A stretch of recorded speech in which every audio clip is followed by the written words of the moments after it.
तर पुण्यामध्ये महानगरपालिका निवडणुकीसाठी युती संदर्भात आज भाजप सेनेच्या स्थानिक नेत्यांमध्ये चर्चा झाली। आजच्या फेरीत प्राथमिक स्वरूपाची चर्चा झाली। युतीच्या दृष्टिकोनातून सकारात्मक चर्चा झाली। पुढचे 2-3 दिवस चर्चेच्या विविध फेऱ्या होणार आहेत। या बैठकीत भाजपकडून पालकमंत्री गिरीश बापट आणि शहराध्यक्ष योगेश गोगावले तर शिवसेनेकडून संपर्क प्रमुख अमोल कोल्हे आणि शहर प्रमुख विनायक निमण सहभागी झाले होते।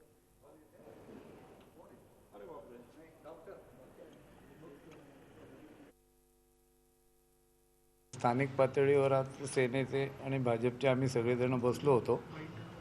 काही डाटा माहिती गोळा करून पुढच्या बैठकीपर्यंत 1-2-3 दिवसांनी सगळी माहिती आणायची।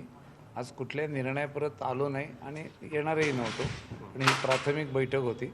चांगल्या वातावरणात चर्चा झाली।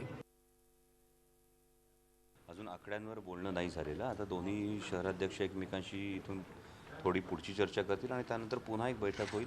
तेव्हा शिवसेनेचा काय प्रस्ताव आहे, भारतीय जनता पक्षाचा काय प्रस्ताव आहे, हे दोन्ही प्रस्ताव एकमेकांकडे येतील आणि मग त्या प्रस्तावावर चर्चा होईल। पण सकारात्मक ही बैठक आजची पार पडली। झी 24 तास रहा एक पाऊल पुढे।